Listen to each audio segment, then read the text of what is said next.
So far, whenever we've needed to call a function in MATLAB, we've simply typed its name.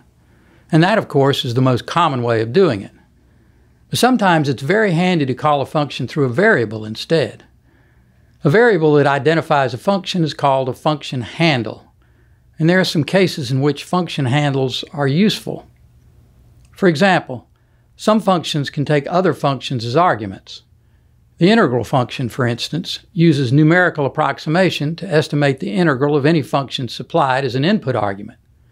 Another case will come up in a couple of weeks when we show you how to create a graphical user interface, and you'll learn that you can specify which functions should be called when various buttons are clicked.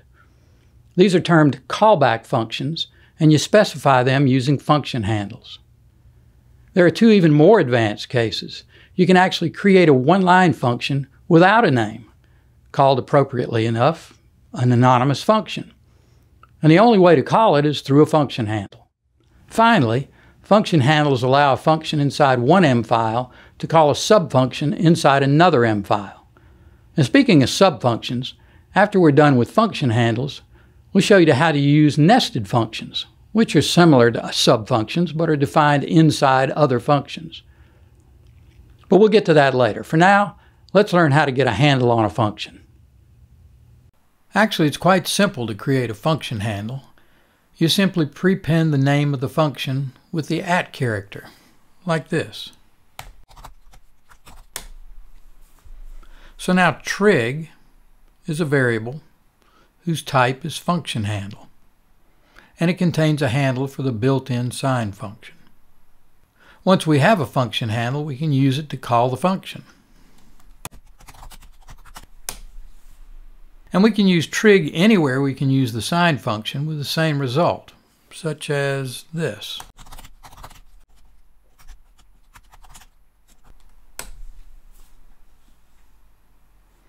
And there's a pretty sign function.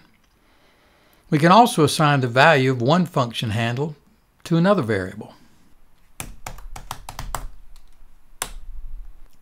This time MATLAB saw that we did not include an input argument, so instead of using the function handle to call the sign function and copying the returned value into X, it just copied the function handle itself into X.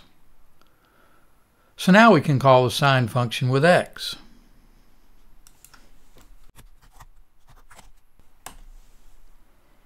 Well, that just looks weird. I think maybe using X as a function handle for the sign function isn't the best idea I've had today. Anyway, to get MATLAB to call the function, instead of copying the handle to the function, just include a function argument.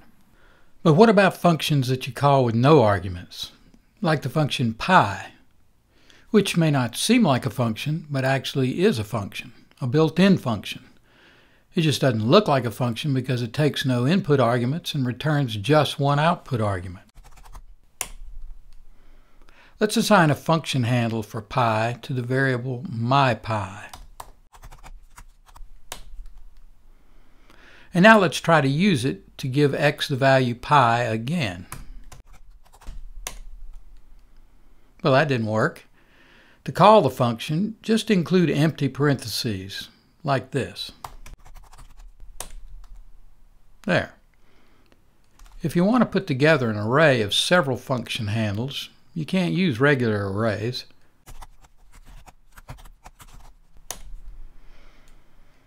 But you can put them into cell arrays. Calling the function through cell array indexing might look a little bit strange at first. This command calls the cosine function with an input argument of 0. It first uses curly braces to select the appropriate element of the cell array, and then uses regular parentheses to provide the input arguments to the selected function. Here's a command to impress your friends.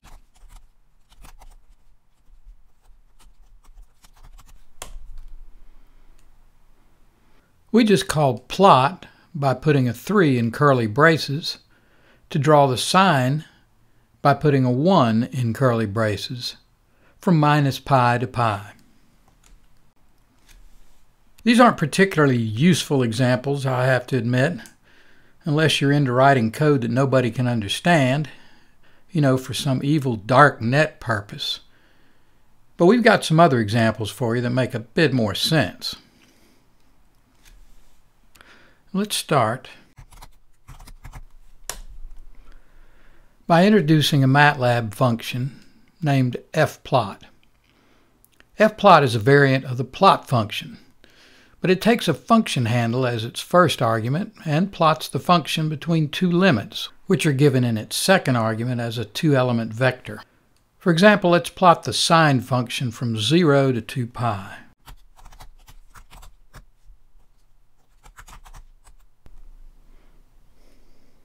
Well, that's certainly nice, but you might argue that we could do the same thing without a function handle.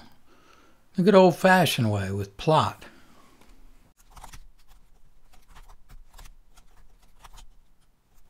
Sure, but here we had to provide the actual vector of x values twice, while Fplot does all that for us. And it gets better. Look at this example.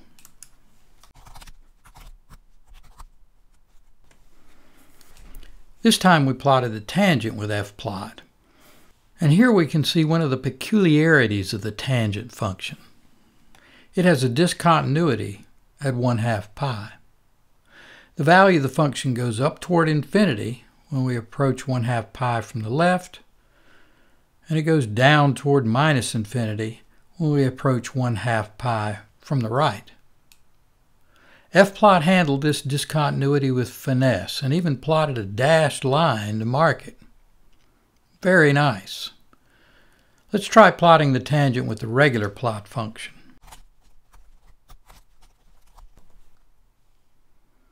Not so nice.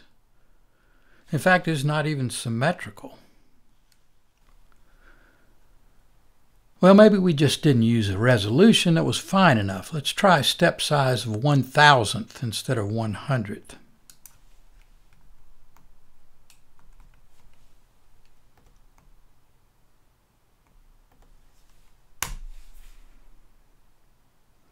Oh, that's not it. I think you can see this isn't going to work so well. Certainly not as well as Fplot, no matter what resolution we use. So, as you can see, one advantage of Fplot is that it handles discontinuities much better. So this is a much better use of a function handle than all that darknet stuff. Let's look at another good example.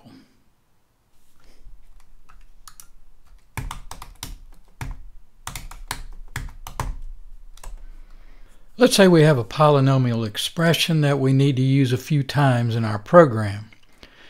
We could create a subfunction, but it would be overkill to do that for a single expression, not to mention that we'd need to make up a meaningful name for the function. Instead, MATLAB allows us to create a so-called anonymous function as a single expression and return a function handle to it all in one fell swoop. The only rule is that the anonymous function definition can't be inside a control structure such as an if statement, a switch statement, or a loop. But it can be anywhere else in a function or a script or the command window. Here's an example of the definition of an anonymous function, which happens to be a 4-term polynomial.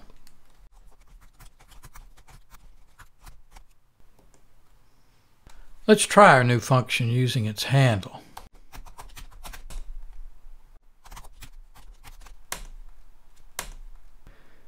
It works great with a scalar input, and it works great with a vector input.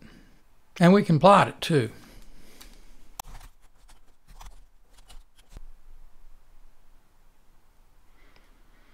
Or even better,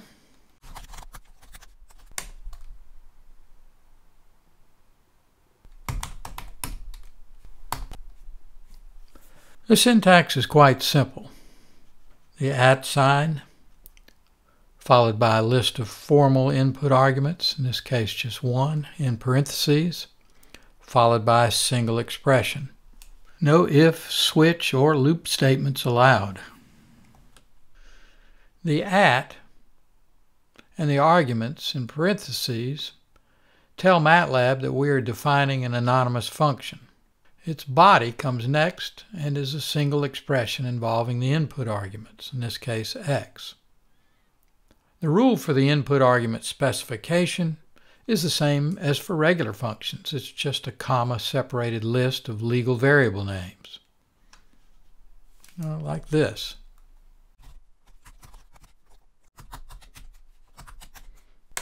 And we've given it a couple of inputs and taken it for a spin. And the scope of the variables, this x and this y, for example, is local to the expression that makes up the body. Here's proof of that.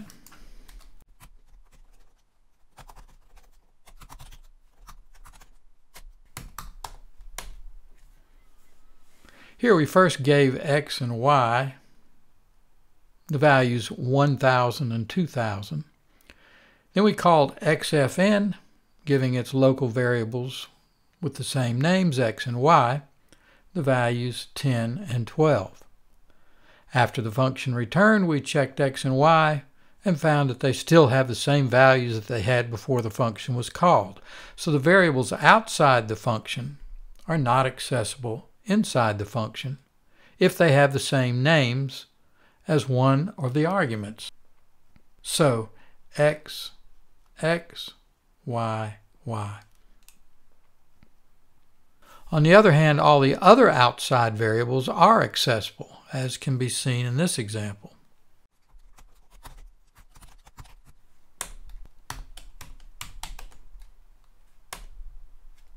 Here we assign 10 to c, and then use c in the body of the function, multiplying the argument x by c. So when we call the function and give it the value 3, it gets multiplied by 10. And when I say multiplied by 10, I specifically don't mean multiplied by c. When we define the anonymous function here and use c, MATLAB looked up the value stored in c, found that it equaled 10, and put 10 times x into the actual function, not c times x.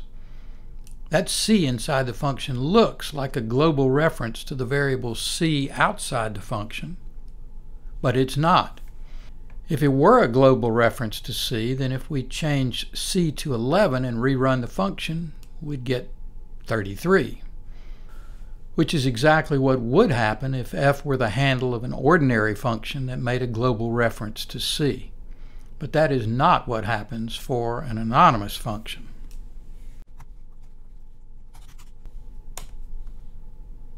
Here we changed c from 10 to 11, but the function did not change. It still multiplied its input argument by 10. You can even remove c from the workplace, and it'll still have no effect on our function.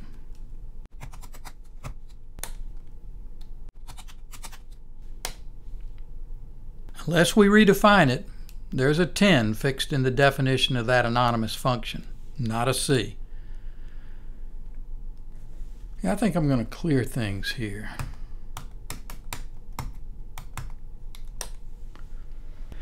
At this point, you might wonder why the anonymous function construct is called anonymous, which means literally not having a name. Didn't we give the name f to the anonymous function that we just defined, for example? Well, no. We put the handle for this function into a variable named f, but the function itself had no name. Contrast that with the first example we gave of a function handle. In that case, the name of the function is sign, and trig is the name of the variable that holds the handle for sign. We can drive the anonymity of an anonymous function home by using Fplot again.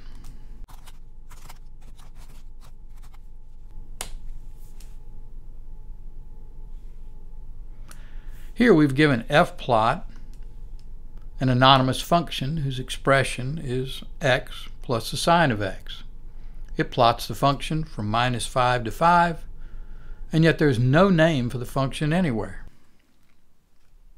So we've seen how to define anonymous functions, and we've seen examples with one input argument and two input arguments. And of course you can have as many input arguments as you wish. Multiple output arguments are also supported, but in a very limited way. The only way to get multiple outputs is to have the expression that is the body of the anonymous function be a call of a function that already returns multiple arguments. Here's an example.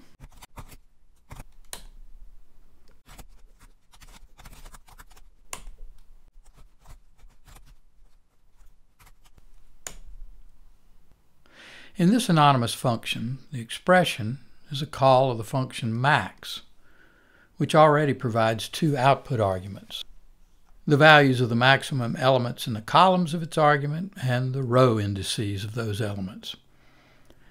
The argument to the function is the squares of the elements of the input argument, A. So the anonymous function finds the maximum squared values of the input matrix. If we catch the multiple outputs using the square bracket notation, we get the multiple outputs. If we do not, we get just the first one, as with a regular function.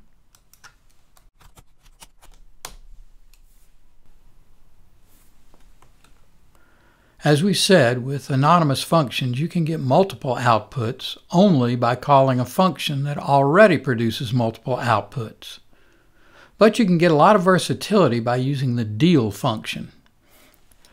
Suppose, for example, that we want our anonymous function to return the product and the sum of its two input arguments as two output arguments.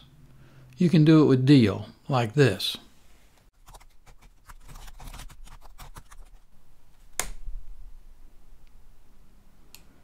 And let's try it. And as you can see, the product of the two inputs, 10 and 20, is in the first argument P, and the sum is in the second argument S. You can look up deal to see how it works, but it should be obvious that it returns one output argument equal to each one of its input arguments.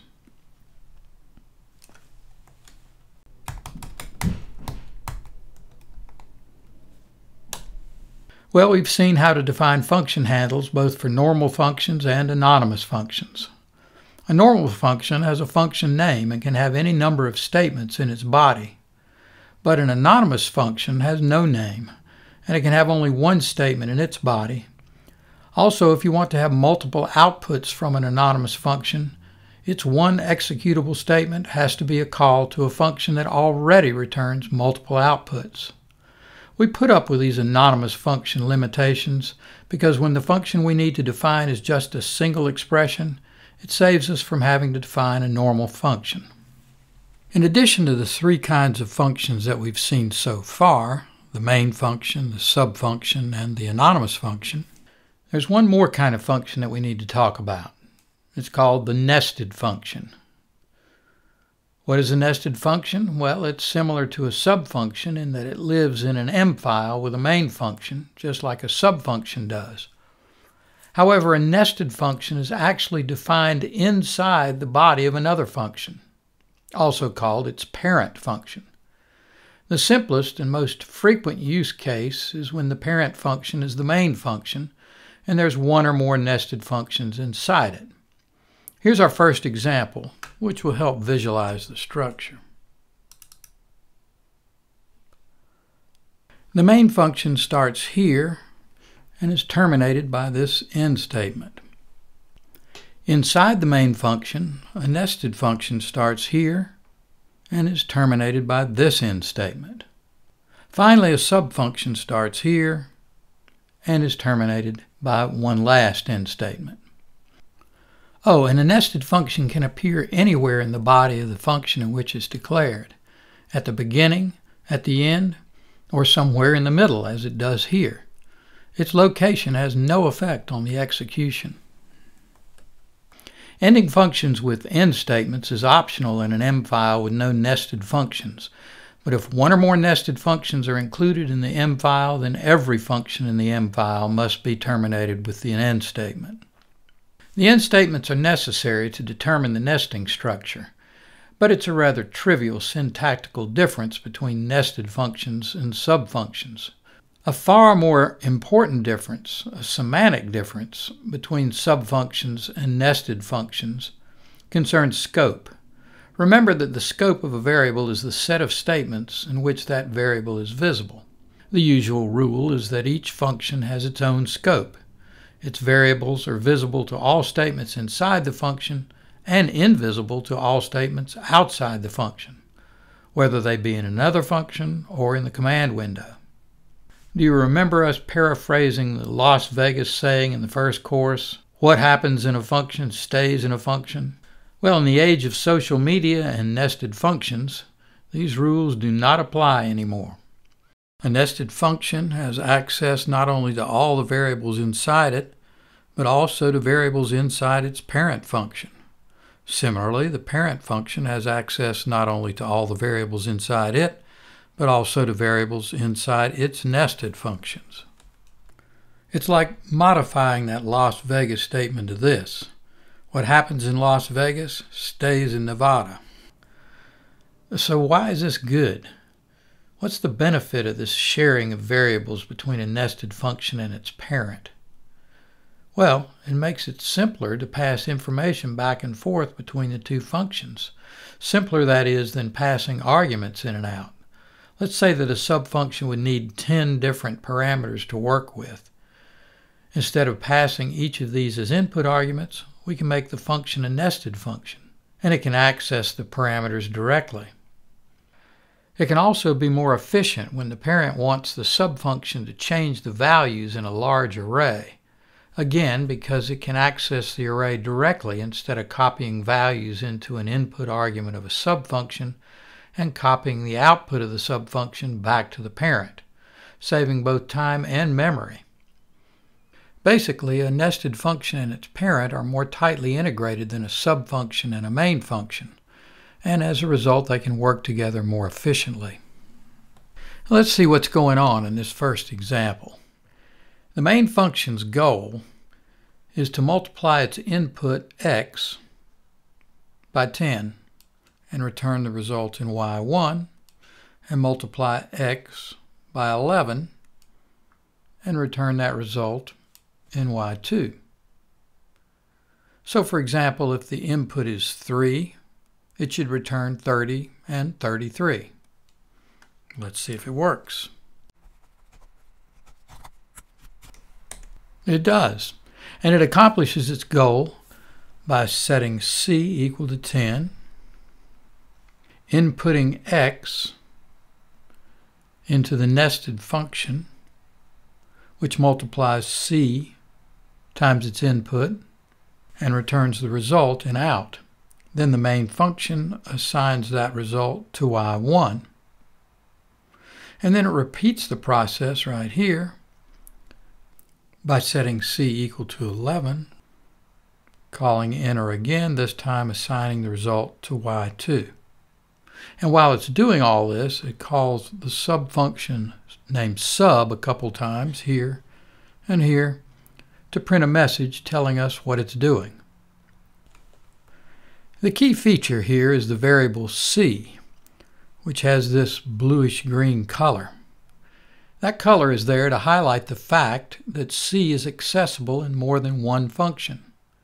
It's accessible in the main function, where it's assigned the value 10, and then 11, and it's accessible in the nested function, where it's used in this expression. If you took our introductory course, then you've seen something like this before. That is, you've seen a bluish-green variable that's visible in more than one function. You saw it when we introduced global variables. Global variables, which we mentioned a few minutes ago when we showed that another c in the body of an anonymous function was not a global variable, have both these properties: bluish-green color and accessible in more than one place. In fact, global variables can be made accessible in any function, and even in the command window, simply by declaring them with the keyword global. But we didn't do that here. In fact, as we said in that introductory course, we recommend that you don't do that anywhere without a really good reason, because global variables are so prone to produce bugs.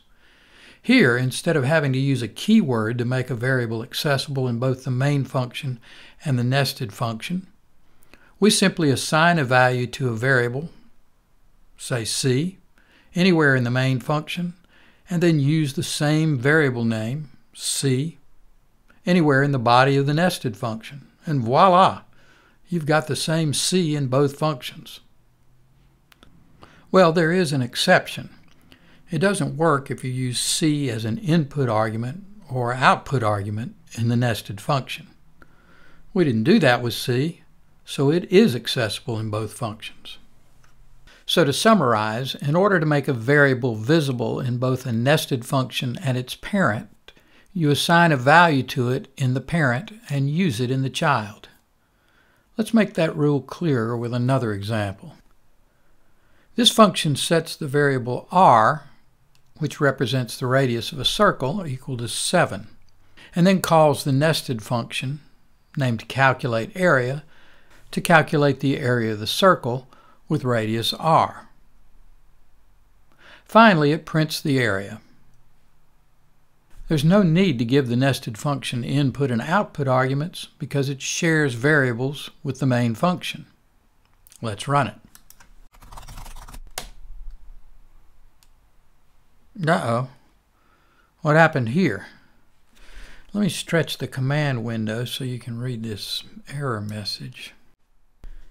And you can certainly read it if you want to, but I can save you the trouble. After all, that's why you're paying us the big bucks. The problem is that we're trying to share circle area between the nested function and its parent without assigning anything to it in the parent. The MATLAB rule for sharing says that the shared variable must be defined somewhere in the parent, and by that they mean that it must be assigned a value somewhere in the parent. And we haven't done that. This rule was added in September of 2019 with version 2019b, which is the version that we're using here. Versions before that would run this code without error. The reason for this rule is to avoid inconsistency, which can happen if there's a function named circle area on the path when we run the function one time and not when we run it another time. The repair that MATLAB suggests is to use an assignment of the empty array to circle area in the parent function. Like this.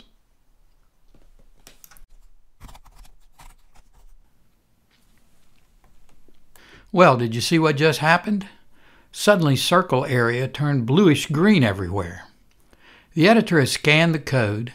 It has noticed that circle area is assigned a value in the parent function, which tells it that circle area in the parent function is a variable instead of a function, and it has noticed also that the same name is used as a variable in the nested function. It thus concludes that circle area is a shared variable and colors it bluish-green to show it. Now let's save it and run it again. This time, no problem. And you might think that we would have to define circle area before we called calculateArea. You would be wrong. But I have to say that's what I would have thought too. No, you can put it anywhere. Let's put it way down here. Let's try running it one more time. Works perfectly. And how is this possible? We're using it even before we've defined it. Well, before it runs the code in an M file, MATLAB scans every line in it, just as the editor does, looking for errors and determining the structure of the code. And during this scan, it sees the assignment statement, which again tells it that it should treat circle area as a shared variable. This is a good time to reveal that in addition to assigning a value to it, there's another way to make a variable in a parent function visible to its children. You can include it as an argument. All input and output arguments of parent functions are accessible to their nested functions. Both assigning a value to a variable in the body of a function and including the variable as an argument in the signature of a function serve to define a variable for that function. And thus, MATLAB's rule for sharing variables states that a variable must be defined in a parent in order to be accessible in its child. So, if assignment rule were to have circle area as an argument, we would need to include this superfluous assignment to an empty array. Let's remove both of these assignment statements from assignment rule. And of course we can see that the beautiful blue color of these two variables is gone now. And now let's add circle area as an output argument and R as an input argument. And they both got that lovely color again. And now the function will run without throwing an error. Of course, as my grandmother used to say, the proof of the pudding is in the execution. Well, that might not be exactly how she said it. My memory is a little hazy, but it's definitely true.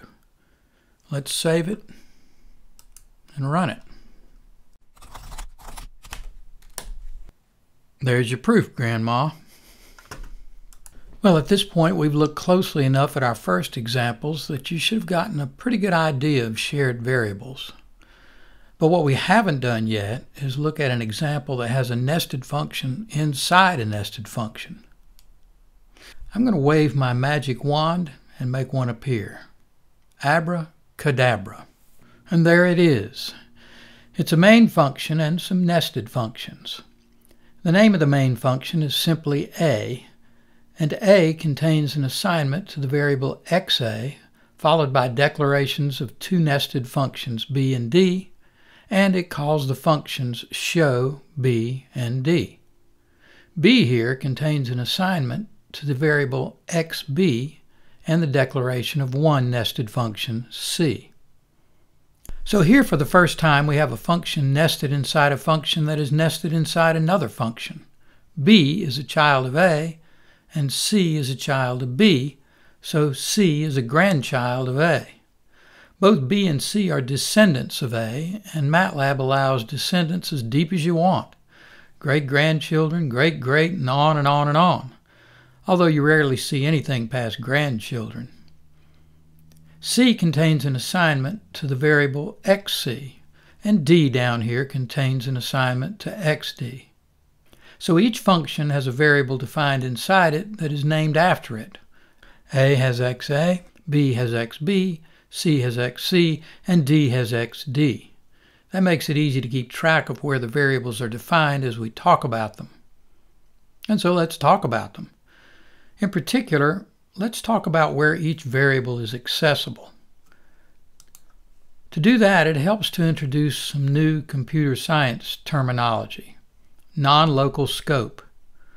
We talked at length about local scope in our introductory course, where we said that a variable defined in a function has local scope, meaning that it is accessible or visible only in the body of that same function.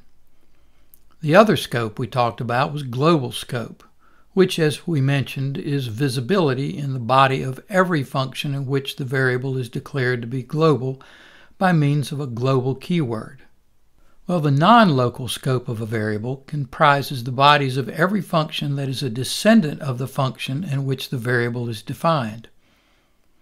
We don't like global scope because it can be anywhere, but we like non-local scope just fine because it has a well-defined structure. Here, there are just two variables that have non-local scope, and you can spot them by their bluish-green color, xa and xb. xa is accessible in every one of these functions, even c, which is the grandchild of a. The simple way to put that is that the non-local scope of a is b, c, and d. Furthermore, the non-local scope of xb includes b and c, but not d. And xc and xd have no non-local scope at all. They can't because the functions that define them, c and d, have no descendants. There is one more function in this file, the subfunction named show down here. It's included so that when we run A, we can call it to see that the accessibilities that I'm claiming are actually true. Let's run it and see.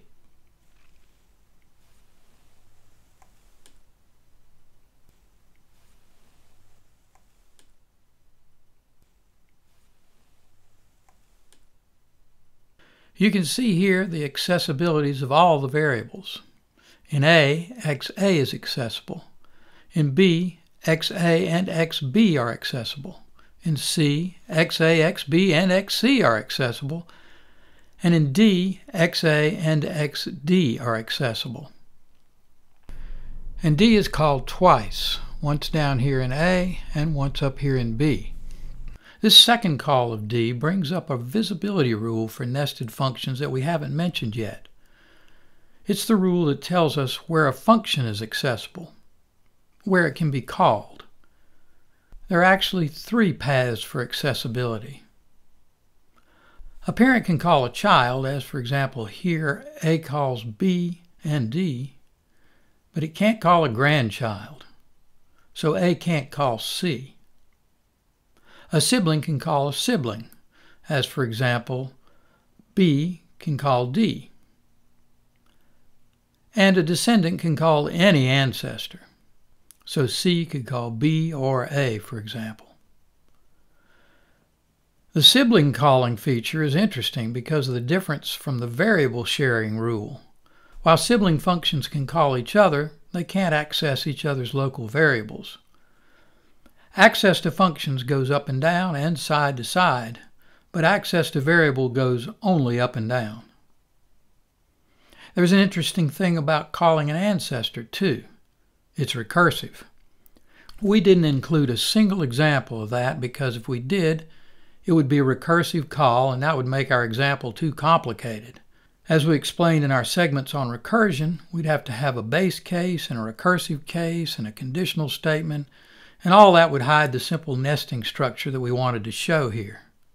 But MATLAB does support it if you need it. So you know how nested functions work. But what about using them for practical purposes? Well, real-world uses of nested functions involve larger, more complicated programs than our simple examples.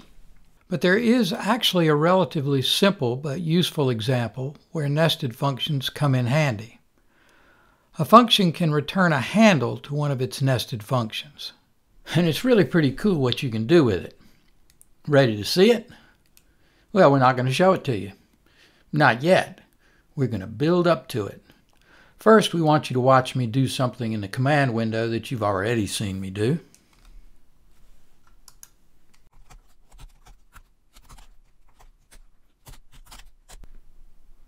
Remember this? We set C equal to 10, defined a function handle for this anonymous function that multiplies C times its argument, and then used the function handle to call the anonymous function with an argument of 3. And we got 30. Remember that? Sure you do. And I'm sure you also remember what we did next. We changed C to 11, called F again with 3, and got the same result. The point was that the C is used to copy the 10 into the anonymous function. So when we change C later, it has no effect on the anonymous function. We even cleared C. So it didn't exist anymore. It still got the same result. The value 10 is baked into the anonymous function. To change it, you'd have to define the anonymous function again. Well, suppose you need to do that, and you need to do it multiple times with different values of C. But suppose also that, like me, you don't want to spend your valuable time defining an anonymous function over and over. Well, you can write a function to do it for you, like this. This function is named getAnonymousHandle. Well, getAnonHandle because it gets you a handle to an anonymous function. It takes C as an input argument. uses it to define the anonymous function, and returns a handle to it in FH, which stands for function handle, in case you're wondering. And if you're wondering how we can use it, here we go.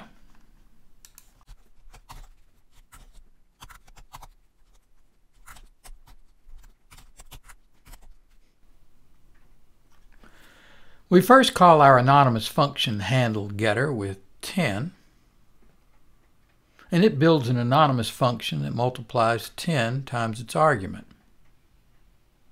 And it returns a handle to it, which we put in F10.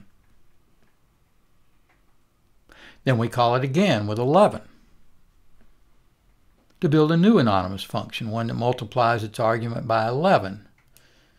And to prove that it works, we use the handles that we get to call the two anonymous functions with the argument 3, here and here. And we get 30 and 33.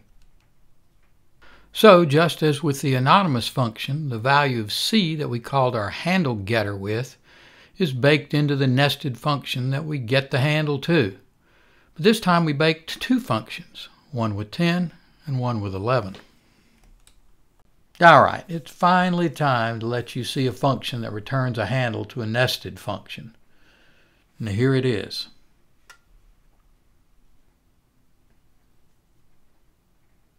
It's called get polynomial handle, and that's because it returns a handle to a function that calculates the value of a polynomial. This function, get polynomial handle, does only two things. It defines a nested function named poly, and then assigns a handle to poly to its output argument fh. So like get a non-handle, it returns a function handle, but instead of returning a function handle to an anonymous function, it returns a handle to a nested function. And that makes a huge difference, because a nested function, unlike an anonymous function, can have more than one command and can have conditional statements and for loops. None of that is allowed for an anonymous function.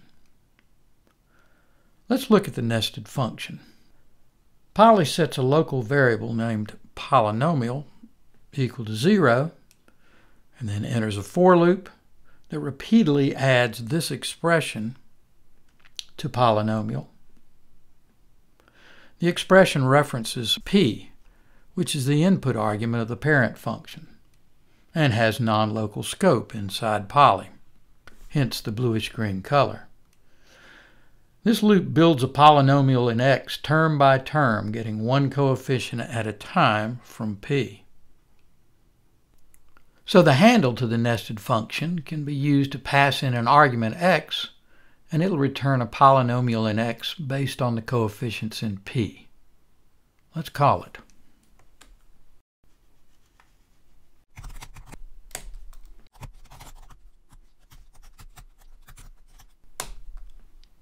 So we have used get polynomial handle to construct a handle to poly by passing in a vector to the argument p, which is referenced in poly. And that vector contains the elements -4, -1, 3, and 1. Let's use our handle to call poly.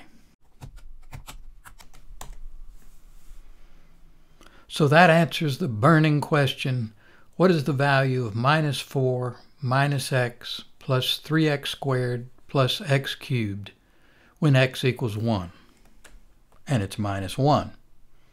Now let's use get polynomial handle again, but this time use a different input. So we have a new handle, pq. Let's call it. So we got a different result. But did this second call, in which the nested function was given a different value for p, have any effect on our first function handle? Let's check. Of course not. It's just like what we saw for the anonymous function. Once you create a handle to a function, The values of its non-local variables, in this case p, are baked in.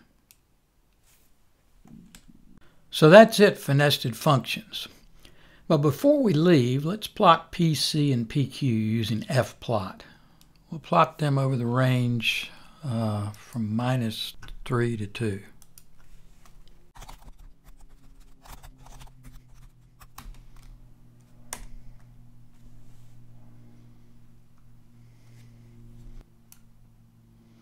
Well, that's pretty. But you know, all this talk about baking has made me kind of hungry. I need to go find a cookie. But before I do, let's finish by recapping what we've learned.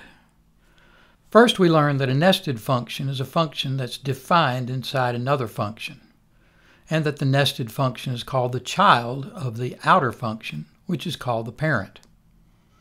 We learned that nesting can extend to grandchildren, and in fact to any number of descendants.